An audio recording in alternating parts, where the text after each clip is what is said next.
نئے عہدنامہ میں سے عبرانیوں کی کتاب اس کا 11واں باب، ایمان کی اولیت۔ اب ایمان امید کی ہوئی چیزوں کا اعتماد اور اندیکھی چیزوں کا ثبوت ہے،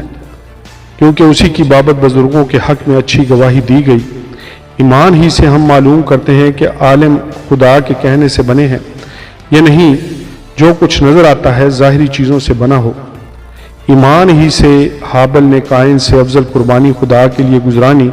اور اسی کے سبب سے اس کے راست باز ہونے کی گواہی دی گئی، کیونکہ خدا نے اس کی نظروں کی بابت گواہی دی، اور اگرچہ وہ مر گیا ہے تو بھی اسی کے وسیلہ سے اب تک کلام کرتا ہے۔ ایمان ہی سے ہنوک اٹھا لیا گیا تاکہ موت کو نہ دیکھے، اور چونکہ خدا نے اسے اٹھا لیا تھا اس لیے اس کا پتہ نہ ملا، کیونکہ اٹھائے جانے سے پیشتر اس کے حق میں یہ گواہی دی گئی تھی کہ یہ خدا کو پسند آیا ہے، اور بغیر ایمان کے اس کو پسند آنا ناممکن ہے، اس لیے کہ خدا کے پاس آنے والے کو ایمان لانا چاہیے کہ وہ موجود ہے اور اپنے طالبوں کو بدلہ دیتا ہے۔ ایمان ہی کے سبب سے نوح نے ان چیزوں کی بابت جو اس وقت تک نظر نہ آتی تھی ہدایت پا کر خدا کے خوف سے اپنے گھرانے کے بچاؤ کے لیے کشتی بنائی، جس سے اس نے دنیا کو مجرم ٹھہرایا اور اس راست بازی کا وارث ہوا جو ایمان سے ہے۔ ایمان ہی کے سبب سے ابراہیم جب بلایا گیا تو حکم مان کر اس جگہ چلا گیا جسے میراث میں لینے والا تھا، اور اگرچہ جانتا نہ تھا کہ میں کہاں جاتا ہوں تو بھی روانہ ہو گیا۔ ایمان ہی سے اس نے ملک موعود میں اس طرح مسافرانہ طور پر بود و باش کی کہ گویا غیر ملک ہے، اور اسحاق اور یعقوب سمیت جو اس کے ساتھ اسی وعدہ کے وارث تھے خیموں میں سکونت کی، کیونکہ وہ اس پائیدار شہر کا امیدوار تھا جس کا معمار اور بنانے والا خدا ہے۔ ایمان ہی سے سارا نے بھی سن یاس کے بعد حاملہ ہونے کی طاقت پائی، اس لیے کہ اس نے وعدہ کرنے والے کو سچا جانا۔ پس ایک شخص سے جو مردہ سر تھا آسمان کے ستاروں کے برابر کثیر اور سمندر کے کنارے کی ریت کے برابر بے شمار اولاد پیدا ہوئی۔ یہ سب ایمان کی حالت میں مرے اور وعدہ کی ہوئی چیزیں نہ پائیں، مگر دور ہی سے انہیں دیکھ کر خوش ہوئے اور اقرار کیا کہ ہم زمین پر پردیسی اور مسافر ہیں۔ جو ایسی باتیں کہتے ہیں وہ ظاہر کرتے ہیں کہ ہم اپنے وطن کی تلاش میں ہیں، اور جس ملک سے وہ نکل آئے تھے اگر اس کا خیال کرتے تو انہیں واپس جانے کا موقع تھا، مگر حقیقت میں وہ ایک بہتر یعنی آسمانی ملک کے مشتاق تھے۔ اسی لیے خدا ان سے یعنی ان کا خدا کہلانے سے شرمایا نہیں، چنانچہ اس نے ان کے لیے ایک شہر تیار کیا۔ ایمان ہی سے ابراہیم نے آزمائش کے وقت اسحاق کو نظر گزرانا، اور جس نے وعدوں کو سچ مان لیا تھا وہ اس اکلوتے کو نظر کرنے لگا، جس کی بابت یہ کہا گیا تھا کہ اسحاق ہی سے تیری نسل کہلائے گی، کیونکہ وہ سمجھا کہ خدا مردوں میں سے جلانے پر بھی قادر ہے۔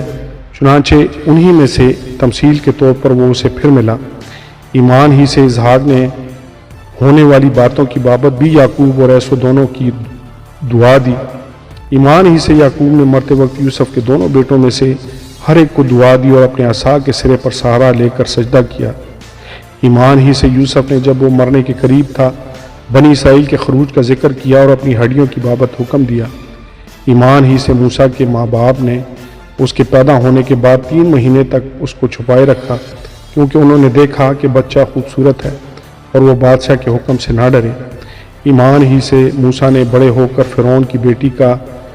بیٹا کہلانے سے انکار کیا، اس لیے کہ اس نے گناہ کا چند روزہ لطف اٹھانے کی نسبت خدا کی امت کے ساتھ بدسلوکی کی برداشت کرنا زیادہ پسند کیا، اور مسیح کے لیے لعن طعن اٹھانے کو مصر کے خزانوں سے بڑی دولت جانا،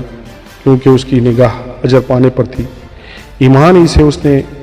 بادشاہ کے قہر کو خوف نہ کر کے مصر کو چھوڑ دیا، اس لیے کہ وہ ان اندیکھے کو گویا دیکھ کر ثابت قدم رہا۔ ایمان ہی سے اس نے فسا کرنے اور خون چھڑکنے پر عمل کیا تاکہ پہلوٹوں کا ہلاک کرنے والا بنی اسرائیل کو ہاتھ نہ لگائے۔ ایمان ہی سے وہ بحر کلزم سے اس طرح گزر گئے جیسے خشک زمین پر سے، اور جب مصریوں نے یہ قصد کیا تو ڈوب گئے۔ ایمان ہی سے یریحو کی شہر پناہ جب 7 دن تک اس کے گرد پھر چکے تو گر پڑی۔ ایمان ہی سے راہ فاحشہ نافرمانوں کے ساتھ ہلاک نہ ہوئی، کیونکہ اس نے جاسوسوں کو امن سے رکھا تھا۔ اب اور کیا کہوں، اتنی فرصت کہاں کہ جدون اور برق اور سمسون اور افتاح اور داؤد اور سمیون اور نبیوں کا احوال بیان کروں۔ انہوں نے ایمان ہی کے سبب سے سلطنتوں کو مغلوب کیا، رازدازی کے کام کیے، وعدہ کی ہوئی چیزوں کو حاصل کیا، شیروں کی مان منہ بند کیے، آگ کی تیزی کو بجھایا، تلوار کی دھار سے بچ نکلے، کمزوری میں زوراور ہوئے، لڑائی میں بہادر بنے، غیروں کی فوجوں کو بھگا دیا، عورتوں نے اپنے مردوں کو پھر زندہ پایا، بعض مار کھاتے کھاتے مر گئے مگر رہائی منظور نہ کی تاکہ ان کو بہتر قیامت نصیب ہو، بعض ٹھٹھوں میں اڑائے گئے جانے اور کوڑے کھانے بلکہ زنجیروں میں باندھے جانے اور قید میں پڑنے سے آزمائے گئے، سنسار کیے گئے، آرے سے چیرے گئے، آزمائش میں پڑے، تلوار سے مارے گئے، بھیڑوں اور بکریوں کی کھال اور اوڑے ہوئے، محتاجی میں، مصیبت میں، بدسلوکی کی حالت میں مارے مارے پھرے، دنیا ان کے لائق نہ تھی، وہ جنگلوں اور پہاڑوں اور غاروں اور زمین کے گڑھوں میں آوارہ پھرا کیے، اور اگرچہ ان سب کے حق میں ایمان کے سبب سے اچھی گواہی دی گئی تو بھی انہیں وعدہ کی ہوئی چیز نہ ملی، اس لیے کہ خدا نے پیش بینی کر کے ہمارے لیے کوئی بہتر چیز تجویز کی تھی تاکہ وہ ہمارے بغیر کامل نہ کیے جائیں۔ آمین اور آمین۔